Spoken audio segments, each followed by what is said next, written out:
స్వచ్ఛత అంటే నందిని. నందిని పాలు మరియు పెరుగు. నమస్తే రమగారు. నమస్తే జయ.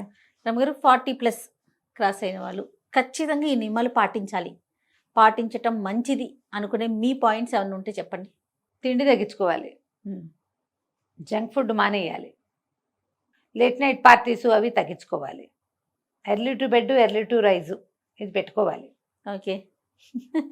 ఆరోగ్యాన్ని కాపాడుకోవాలి, ఒంటరిగా ఉండటానికి అలవాటు పడాలి, పిల్లల నుంచి సెపరేషన్కి ప్రాక్టీస్కి వెళ్ళాలి.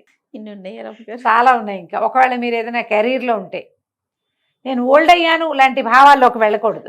ఓకే, అయితే ఓకే. ఓల్డ్ ఫీలింగ్స్లోకి వెళ్ళొద్దు.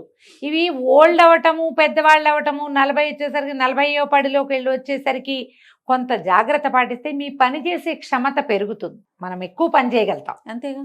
ఇప్పుడు కెరీర్లు ఉద్యోగాలు వచ్చినాయి కదా జయ. కెరీర్లు, ఉద్యోగము, వ్యాపారము ఒకవేళ ఉంటే, మోడలింగ్ లాంటి దాంట్లో ఉన్న వాళ్ళు కూడా యాక్టివ్గానే ఉంటున్నారు చాలామంది. 40లో వచ్చినా కూడా మన వాళ్ళు ఇండియాలో కూడా ఈ కాపాడుకుంటే మరింత ఎక్కువ పని చేయగలుగుతాం మనం. ఇప్పుడు అవి లేవు, ఆ వ్యవహారం లేదు. ఏదో చిన్న ఉద్యోగం చేసుకుంటూ ఇంటిపటి నుండి పిల్ల మేకని చూస్తాం మనం. మనకు 40 వచ్చేసరికల్లా మన పిల్లలు మన నుంచి సెపరేట్ అవుతారు.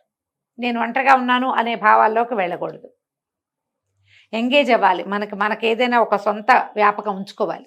సొంత డబ్బు, సొంత సంపాదన, సొంత సేవింగ్స్. నేను ఆడవాళ్ళని చెడగొడుతున్నానని భావించకండి, అలాంటి కామెంట్లు పెట్టకండి దయచేసి. దీన్ని ఇండిపెండెంట్గా ఉంటేనే ఈ కాలంలో కుదురుతుంది. వీటితో పాటు మీకు ఏదైనా సొంత వ్యాపకం క్రియేటివ్గా ఉంటే కనుక, ఏదైనా క్రియేటివిటీ ఉంటే దాన్ని ఎన్హాన్స్ చేసుకునేందుకు ఏదైనా ట్రై చేయటం, ముందు హ్యాపీగా ఉండటం, ఇది చాలా అవసరం. ఇప్పుడు ఎక్కడైనా ఇదివరకు 40s క్రాస్ అయితే పెద్దవాళ్ళు అనేవాళ్ళు, ఇప్పుడు 40 క్రాస్ అయితే పెద్ద ఏం కాదమ్మా. ఇప్పుడు ఎప్పుడు అంటారు రమగారు? ఇప్పుడు 50 దాటి 60 దాటితే, ఇప్పుడు నేను పెద్ద అంటే నువ్వు ఒప్పుకుంటావా? కాదు, అంటే 60 దాటాలి. 60 దాటాలిగా. ఏమో అప్పుడు సంగతి నాకు తెలియదు, ఇప్పుడైతే కాదు రమగారు. ఇప్పుడు నేను ఓల్డ్ కాదు. నేను ఓల్డ్ కాదని ఎంతమంది ఒప్పుకుంటారు?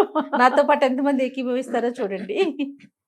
నా వరకు నేను ఇప్పుడు ఒక ఏడాది 2 ఏళ్ళుగా నేను ఎక్సర్సైజ్ విగరస్గా ఎక్కువగా చేయటం, బాగా నడిచేయటం అవి తగ్గించుకున్నాను. ఏవో హెల్త్ ఇష్యూస్ రకరకాలు ఉన్నాయి అనుకో, కానీ నేను ఎంతమంది వచ్చినా వంట చేసేయగలను, ఎక్కడికైనా వెళ్తే 4 అడుగులు నడవగలను. ఆటే జంక్, సాధారణంగా జంకులు తిన్ను, అన్నీ కూడా తెలిసిందే. అవునండి, తక్కువ తింటాను. రాత్రిపూట ఫుడ్ తక్కువ, పూర్తిగా తక్కువ.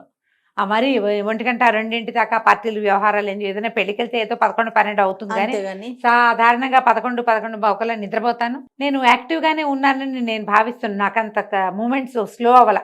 అవును అవును, నాకు ఫాస్ట్ మూమెంట్సే ఉన్నాయి. నేను గబగబా పని చేసేయగలను. అమ్మో ఇదంతా నేను ఎక్కడ చేస్తాను లాంటి భావాలు లేవు నాకు. నా వల్ల కాదు, చేయలేను. ఏవో నెప్పులు గిప్పులు కనపడుతున్నాయి అప్పుడప్పుడు, మెనపాజ్ వల్ల కనిపిస్తాయి కదా, ఉన్నా కూడా నేను పని చేయలేని పరిస్థితి అవి నాకు లేవు. ఇంకా నేను అనుకుంటాను లోపల ఉంది, ఇది హెల్దీగా ఉన్నాను నేను లోపల నుంచి. స్ట్రెస్లు వస్తాయి నాకు కూడా, నేను దాన్ని బీట్ చేస్తా. డిప్రెషన్స్ వస్తుంటాయి నాకు కూడా, చాలా డిప్రెస్డ్గా ఇదంతా ఏమిటి ఈ జీవితం అలా అనిపిస్తుంటుంది. దాన్ని లాగి పక్కన పారేస్తూ ఉంటా.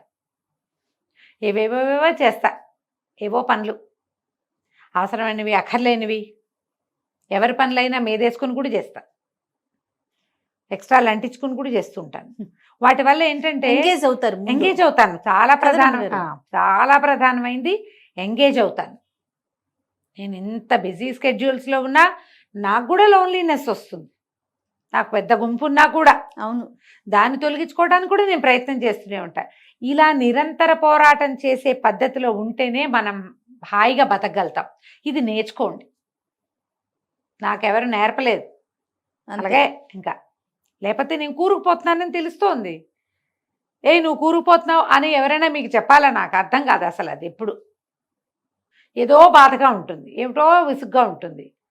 నేను ఇందులోకి వెళ్ళిపోతున్నాను. నేను ఒక సినిక్గా మారిపోతున్నాను. అందరినీ విమర్శించటము, ఎవరి పట్ల సాటిస్ఫాక్షన్ లేకపోవటం, జీవితం పట్ల సాటిస్ఫాక్షన్ లేకపోవటం, మన పట్ల మనకి సాటిస్ఫాక్షన్ లేకపోవటం, సెల్ఫ్ ఎస్టీమ్ కోల్పోవటం, మనని మనం శభాష్ అనుకోకపోవటం, ఇవన్నీ ట్రబుల్స్ 40 తర్వాత వస్తాయి. ఆ 40 దాకా మనం బిజీగా ఉంటాం ఎంతో కొంత.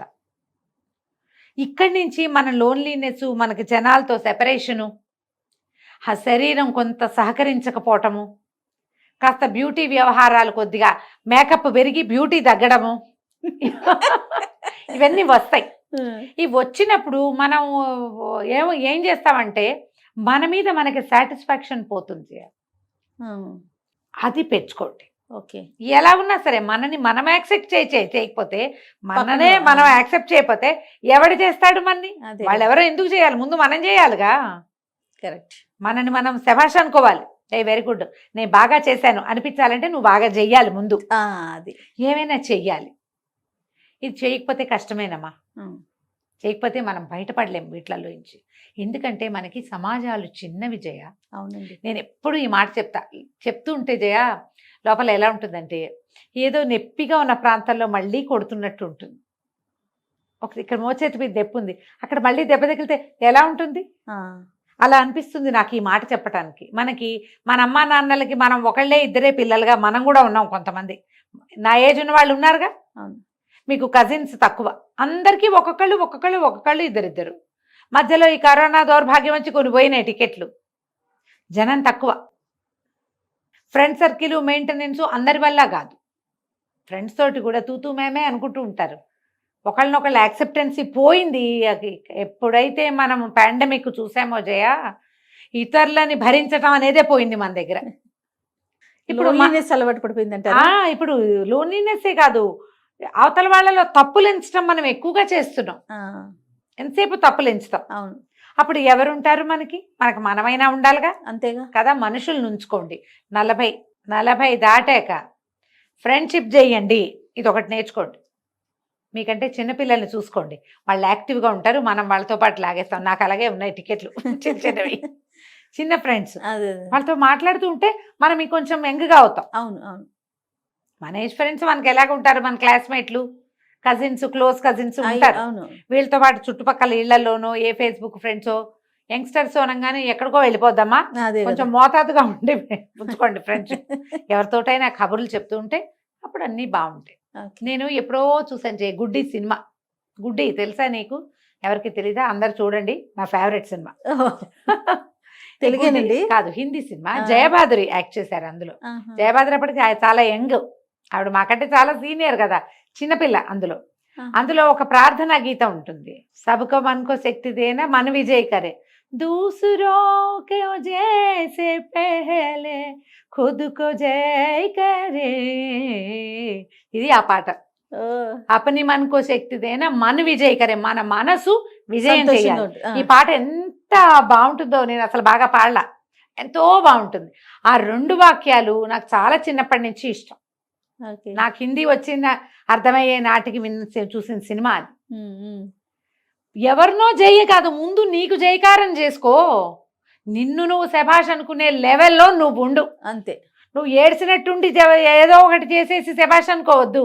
బాగా చేసి, బాగా ఉండి, మనిషిగా ఉండి, సరైన వ్యక్తిగా, మంచి తల్లిగా, మంచి సోదరిగా, మంచి భార్యగా, మంచి యజమానిగా, మంచి ఉద్యోగిగా ఉండడానికి ట్రై చెయ్యి.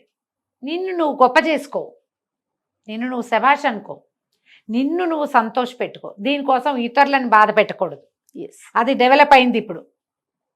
నువ్వు హ్యాపీ అవ్వాలంటే వాళ్ళు ఏదైనా అని నువ్వు హ్యాపీ కాదు, నువ్వు అచీవ్ చేసి హ్యాపీ ఫీల్ అవ్వు. గుడ్డి సినిమా వెతకండి అందరూ, ఈ పాట కోసం వెతకండి. అబ్బో భలేగా ఉంటుంది పాట, చాలా బాగుంటుంది. అసలు ఆ 2 వాక్యాలు చాలు, ఇంకేం వద్దు. మన పట్ల మనకి డిస్సాటిస్ఫాక్షన్ ఉంటే దాన్ని పోగొట్టుకోండి. స్ట్రెస్ రిలీవ్ అవ్వడానికి ఏదైనా చేయండి, ఎనీథింగ్. మిమ్మల్ని గోతుల్లో పడేసే వాటిలోకి వెళ్ళొద్దు. సెల్ఫ్ ఎస్టీమ్ని కోల్పోకుండా, నీ కుటుంబ మర్యాద, పరువు, పద్ధతి పోకుండా, చెడకుండా, వాటిని పాడు చేసుకోకుండా, మరి మీరు ఎక్కడికో దిక్కండా పైన మనకు అందని ఎత్తులు ఎక్కడానికి ట్రై చేయండి. డెఫినెట్గా ఇది 40 తర్వాత ప్రతి వాళ్ళు అసలు మనం ఏమిటి, ఎలా ఉన్నాం, ఏమిటి మన సంగతి ఏమిటి, ఈ పీరియడ్స్ ఏమిటి, ఈ రకరకాల ప్రాబ్లమ్స్ ఏమిటి, ఈ హెల్త్ ఇష్యూస్ ఎందుకు వస్తున్నాయి, దానికోసం మనం ఎక్సర్సైజ్ చేయాలా, డాక్టర్ని చూడాలా, జిమ్కి వెళ్ళాలా, యోగా చేయాలా, ఏదైనా ప్రాణాయామం చేయాలా, ఏదైనా థెరపీ తీసుకోవాలా? ముందు మీరు ఆలోచించండి. మీకు చేత కాకపోతే మాలాంటి పెద్దక్కైనా ఎవరైనా కనుక్కోండి, తప్పకుండా రమ్మగారు. అప్పుడు ముందుకెళ్ళండి, బాగుంటుంది ఖచ్చితంగా. నమస్తే అండి. నమస్తే జయ.